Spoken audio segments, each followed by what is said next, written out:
Sembra quasi arrivare dal mare l'arrampicata sportiva in Italia. Siamo a Finale Ligure, sul nascere degli anni '80, all'alba di un nuovo grado, il 7A.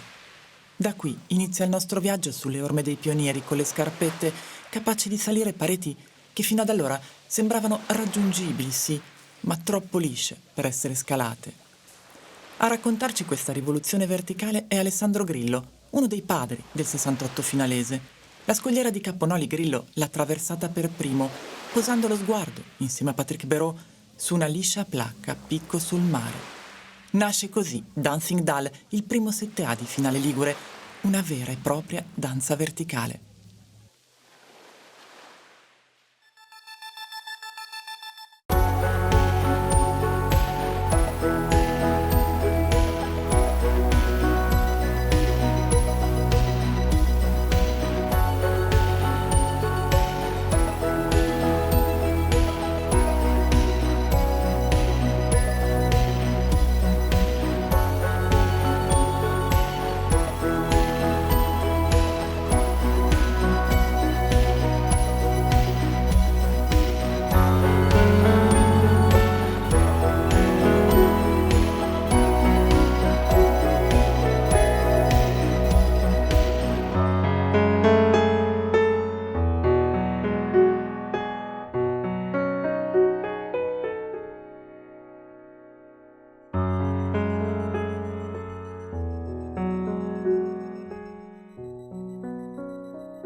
Andiamo su questa dalla, lui la guarda dall'alto, di fianco, c'era niente, allora per quei tempi non c'era niente veramente, mi dice ma vorrei provarla. Dico, va bene.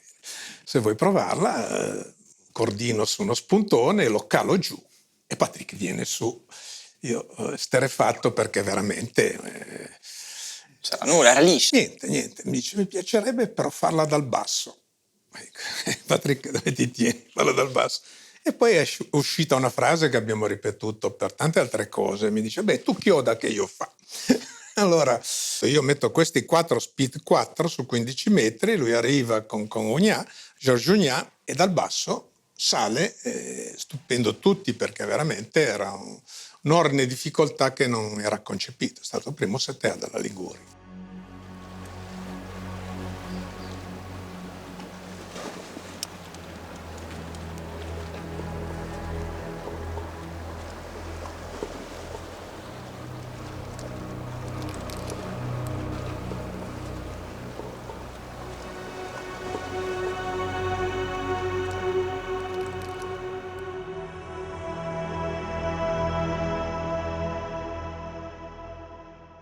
Eravamo legati, io ho un concetto, cioè nil caso, niente avviene a caso.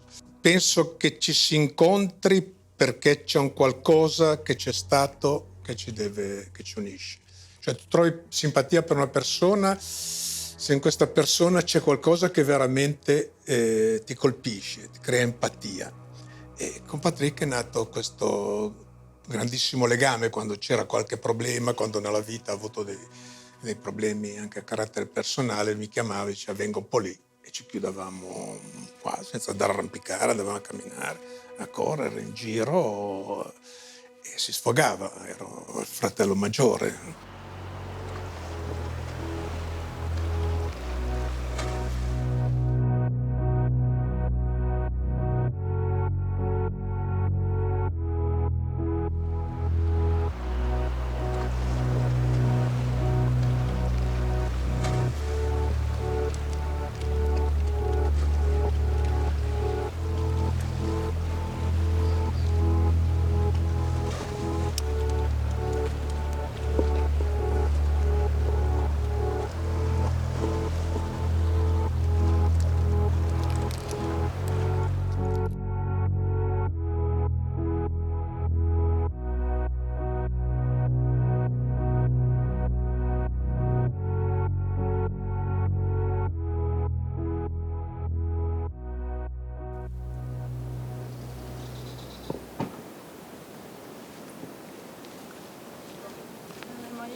Non hai mai scalato neanche qua sotto?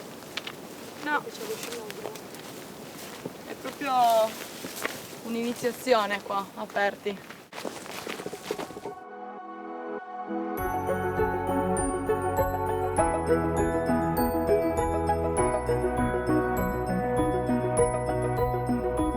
Il primo settore d'arrampicata sportiva, la Pancia dell'Elefante, nasce a Rocca di Perti.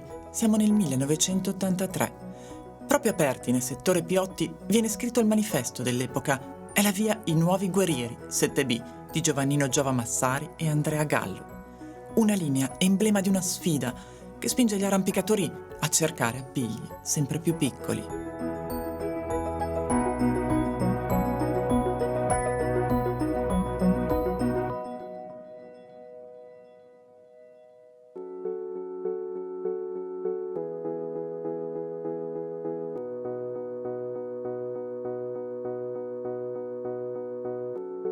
L'arrivo dello SPIT all'inizio degli anni '80 c'è stata una piccola rivoluzione da noi. Quello che appunto sembrava essere l'epoca del riflusso degli anni '80 era per noi invece la vera rivoluzione, il vero 68 dell'arrampicata.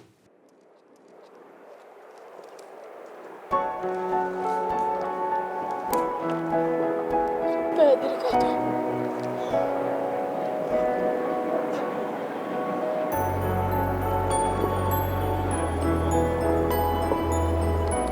Wow.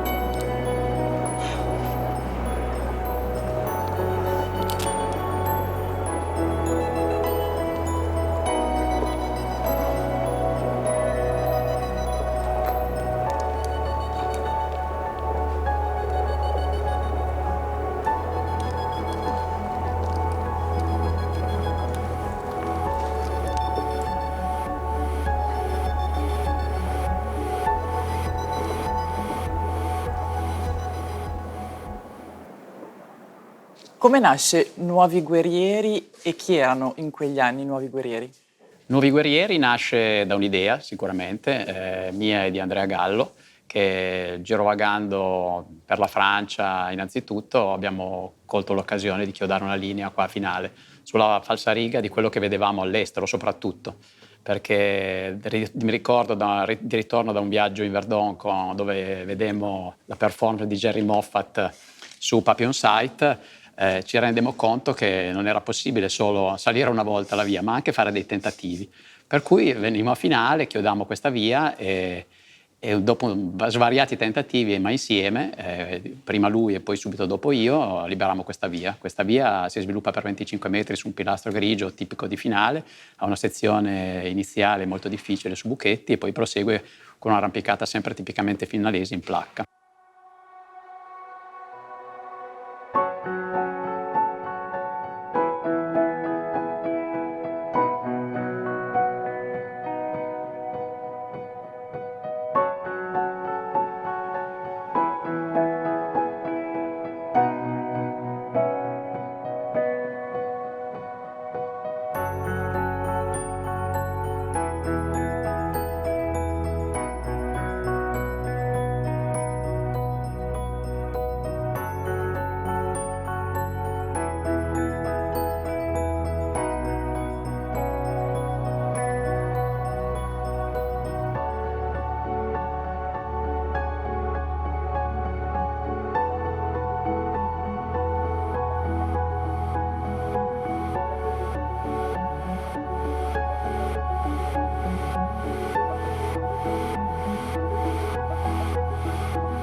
Bello qua!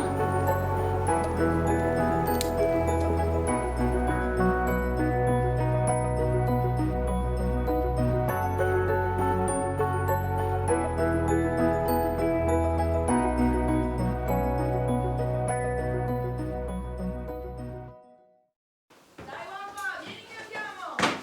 Arriva!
Rocca di Corno furono aperte le prime vie, ma è a Montecucco che nasce l'arrampicata finalese. Montecucco è la madre di tutte le arrampicate, perché qui la progressione verticale è danza, leggerezza, anche forza sì, ma soprattutto armonia. Partiamo, andiamo, facciamo grilomania, no? Per lui, insomma, una passeggiata. Poi a metà placca si ferma, guarda giù e mi dice: non c'è niente sulla dalla. E dico: no, non concepite queste, insomma, allora massimo 6A, 6B per caso, le staffe usavi ancora, no? E dico: no, non c'è niente. Dice: beh, tu chioda che io fa. Infatti l'abbiamo chiodata, l'ho chiamato, è venuto, aspettando il sole, a metà di questa placca c'è questa via, aspettando il sole, gli è rimasta sempre impressa, perché mi dice: un'arrampicata di un'estetica rara, unica.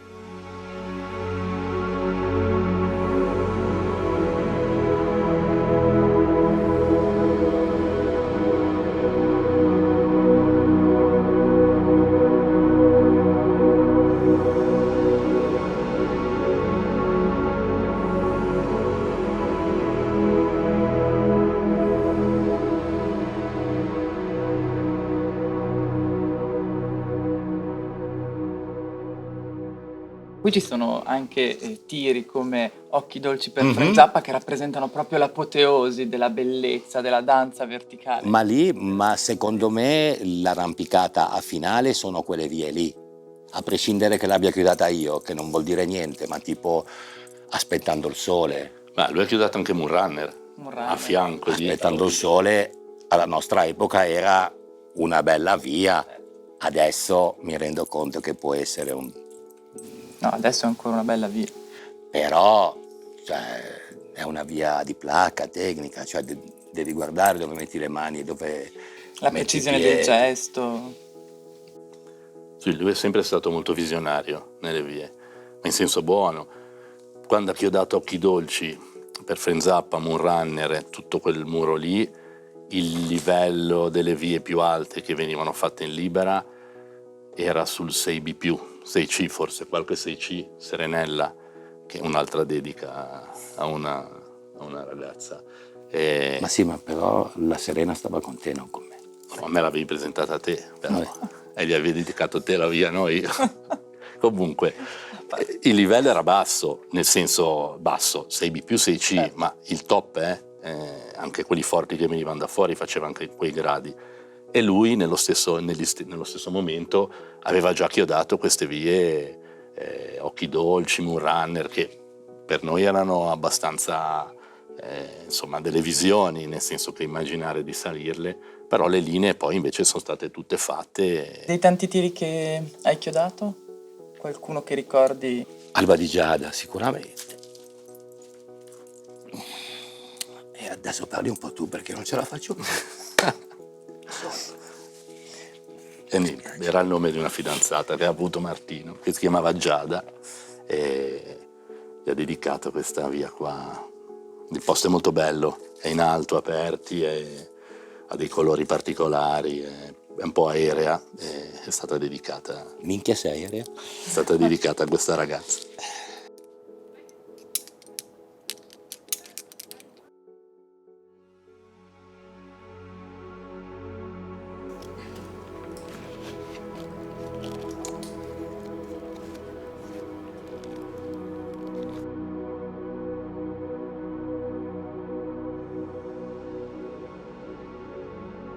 A Montecucco, nell'anfiteatro, a metà degli anni '80, Grillo individua un posto magico, un gran tetto orizzontale a 70 metri da terra.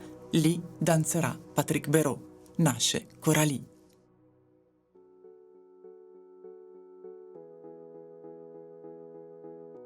E lui voleva dedicare qualcosa a sua figlia, a Coralie, la mia figliuccia. Dedicare una via era una cosa piuttosto normale, banale, una via, la chiami Coralie. E pensando mi è venuto in mente, così, sai, quando ti scattano certe cose, perché non faceva un'arrampicata in notturna, in condizioni particolari, E allora abbiamo parlato un po' qua con alcuni figlinesi e mi hanno detto ok, ti diamo una mano. Abbiamo disboscato tutto sotto Coralì e siamo andati a prendere, cioè Grappiolo, qui a Grappiolo è andato a pigliare questo proiettore, mi sembra a Piacenza, e abbiamo fatto questa arrampicata in notturna. Prima io e Nico e Ivaldo avevamo attrezzato il tetto, chiodi normali, cordini su qualche clessidra, perché allora era più o meno così, tolto decisamente un po' d'erba. E allora quel tetto sembrava quasi proibitivo, in scala difficilissimo. Sì, insomma, ancora una discreta difficoltà. Per gli arrampicatori bravi di oggi fa sorridere, ma 7A, quell'ordine di difficoltà, o 7B, Era comunque un nuovo gesto d'arrampicata, perché anche questo poi dopo comunque era un nuovo tipo anche di progressione su pendenze anche diverse, no? Sì, e anche questo sì. segna il passo. Perché c'è da dire che Berol, con il suo stile inconfondibile, amava molto rappresentare il gesto. Difatti era stato il fautore della danse escalade, lui la Destivelle, no? Hanno proprio iniziato, poi adesso l'ho visto che lo fanno quasi tutti, ma è concepire una cosa, cioè rappresentare l'arrampicata come una danza, no? E ha fatto questa danza meravigliosa, infatti lui il tetto l'ha fatto danzando, una cosa come Meteora, una cosa fantastica, veramente, ha lasciato la gente a bocca aperta.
Dai, Ale, grande. Dai, bravo. Grande. Ale. Sì. Dai, Fedele. Grande.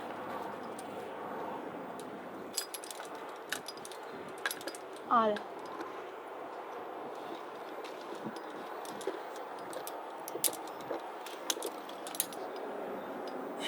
È una figata! Sì, eh?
È il settore alveare, a Monte Sordo, con la sua conformazione unica, a regalarci la fotografia di una delle sequenze più visionarie degli anni '80. Stiamo parlando di Viaggio nel futuro.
A chiudere Viaggio nel futuro nel 1985 sono Luca Biondi e Martino Lang.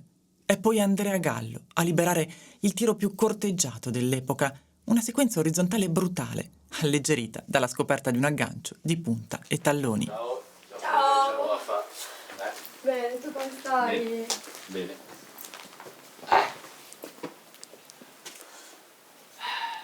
36 anni. 36. Vieni a vedere la scritta, vieni. Adesso piango. Serio. Viaggio nel futuro nasce dall'essere stufi di venire all'Alveare a vedere Andrea che svolazza su Iena.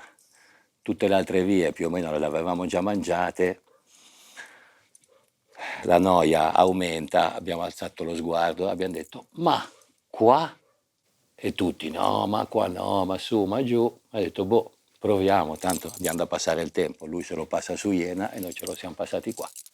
Chiodarla sì, si chiodava a mano all'epoca con la mazzetta da 3 kg, il punteruolo, e qui era un posto un po' così ostico, per cui il caro ragazzo qui con me, che pesava poco, mi è salito in groppa e io sotto e lui sopra a mettere gli ultimi che non ci si arrivava, capisci?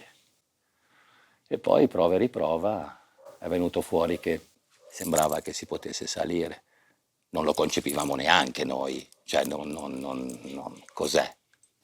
Uno stile completamente diverso. Completamente diverso, un'arrampicata più di potenza, più ginnica, più immediata, più reattiva. Noi eravamo lì come dei bradipi sulle placche, più o meno, sempre sul chi vive. Invece qua è stata... È stato un bel viaggio. Sì.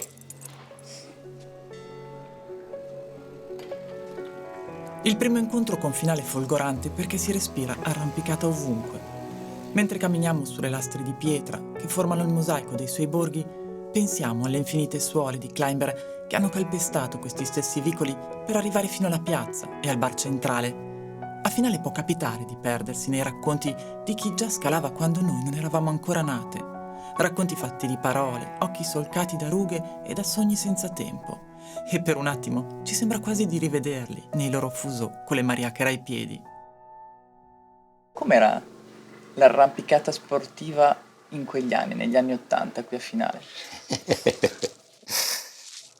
Devi pensare che innanzitutto immagina di arrivare in queste falesie, in questi settori storici e trovarli vergini. Noi siamo arrivati qua con Andrea che non c'era un tiro, siamo arrivati al silenzio, io e Andrea che c'era solo Siddhartha. Io sono entrato nella grotta dell'Edera che era senza un tiro, quindi il terreno di gioco era entusiasmante già di per sé, ecco. C'era tanto da fare, la roccia era sempre bella, sempre emozionante, lo spitto ormai era stato sdoganato, quindi si trattava solo di mettersi lì e immaginarsi le linee, ecco.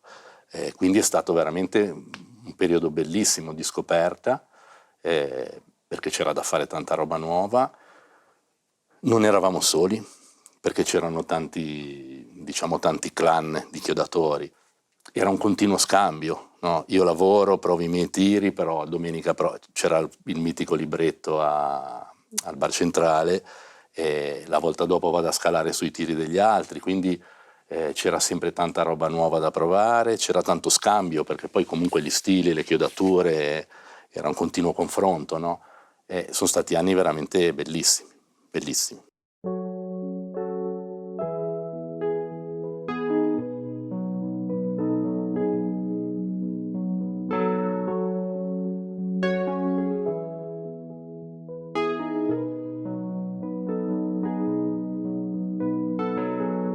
Tre aggettivi per definire l'arrampicata sportiva Finale Ligure negli anni '80. Direi eroica, perché è stata, diciamo, eroica anche sotto l'aspetto del tipo di protezioni, perché c'era stato anche un lungo studio per capire su come proteggersi su questa roccia, e poi era anche chiodata, diciamo, espassé, come si dicevano in Francia, perché si ripercorrevano un po' quello che erano i passi dell'alpinismo. Un altro aggettivo direi corale perché è stato frutto di questa nostra piccola tribù che attraverso tantissimi spunti in questa piccola bolla in cui vivevamo, figli di avvocati, figli di magistrati, figli di metalmeccanici, in cui ci sentivamo un tutt'uno, portavamo ognuno una piccola perla a questa arrampicata sportiva, che poi diventa sportiva negli anni seguenti, diciamo. E un terzo aggettivo direi anche personale, corale ma personale, perché ognuno di noi in questa tribù metteva appunto quel briciolo di se stesso. A Finale Ligure non si può non essere rapiti dalla maestosa bellezza del Brick Pianarella. È la parete più alta di Finale con vie lunghe in un ambiente spettacolare. Parte da qui, come ci racconta Grillo, il nuovo mattino finalese. È il 68 dell'arrampicata, pantaloni a zampa d'elefante, imbragature fatte in casa e scarpe da tennis ai piedi. Nascono così vie simbolo del Brick Pianarella, come la Grimonet.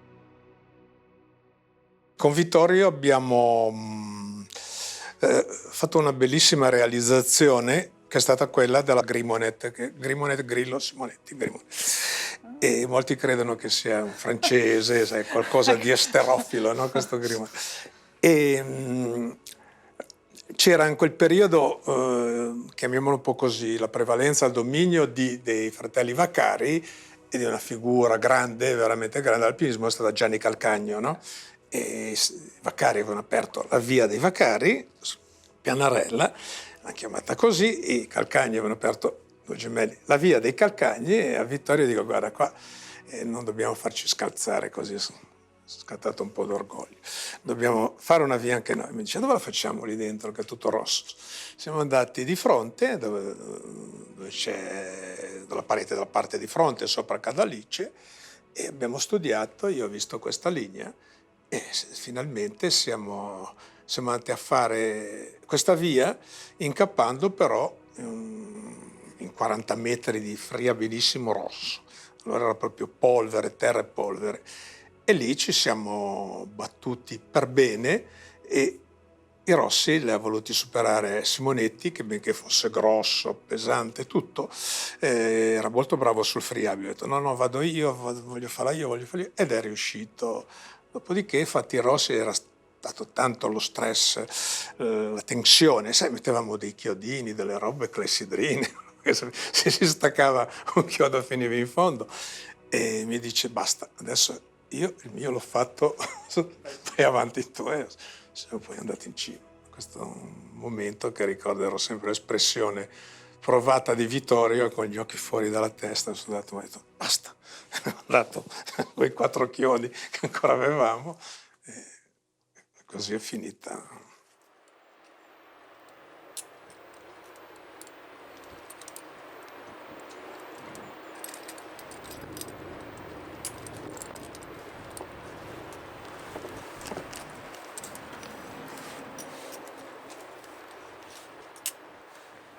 Nel 1977, grazie ai fratelli Calcagno, nasce invece una delle vie più estetiche, Catari Frangente, il cui simbolo è rappresentato dall'esposto traverso che permise di superare per la prima volta la zona delle grandi erosioni.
Sui diedri di Rocca di Corno vennero aperte le prime linee dell'arrampicata finalese. Qui le visioni di Patrick Béraud si sono fuse coi sogni dei fratelli Vaccari e di tanti altri pionieri, Roberto Tito Maglio, Gianni Calcagno, Vittorio Simonetti, nati e cresciuti tra queste pareti. Scalatori rapiti, come noi oggi, dalle linee slanciate del Corno, dalla sua roccia multiforme e dai colori unici dipinti sulla parete dalle ultime luci del giorno. Una suggestione che ripaga da ogni fatica.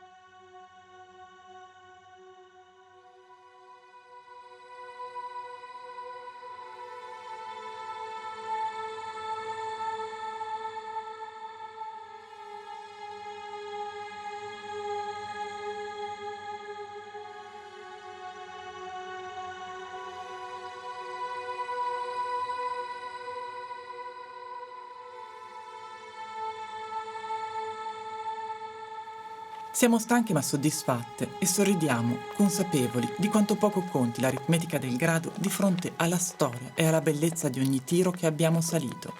È questa l'anima verticale che stavamo cercando e che continueremo a cercare negli occhi e nelle parole di chi prima di noi ha creduto in questa passione tanto da farne il motore di una vita.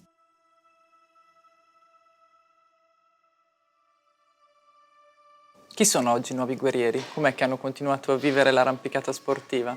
I nuovi guerrieri siamo noi, sempre, che siamo diventati vecchi guerrieri, ma guerrieri per sempre. Grazie a quelle scintille e a quel percorso, direi per me almeno decennale, in cui ho vissuto integralmente in modo totalizzante l'arrampicata, mi hanno forgiato anche per la vita di tutti i giorni, ad affrontare le difficoltà quotidiane, ma non solo, anche mantenendo uno stile di vita che assolutamente è una scintilla che non si spegnerà mai finché avrò un po' di energia, penso.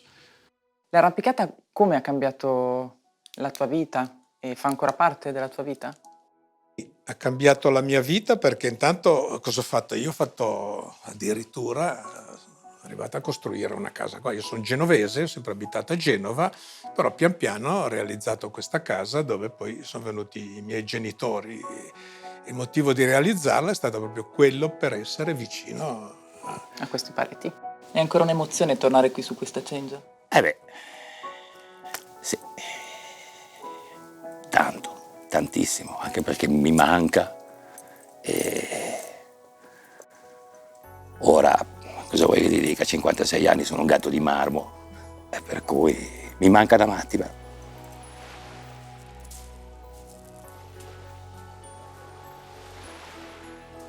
Come gli ultimi raggi di sole ci vorremmo tuffare in mare anche noi. Lo facciamo al tramonto sulla spiaggia di Finale Ligure. Non si può raccontare un viaggio prima di aver fatto quel viaggio. Sono le emozioni che vivi, le persone che incontri a scriverne la sceneggiatura.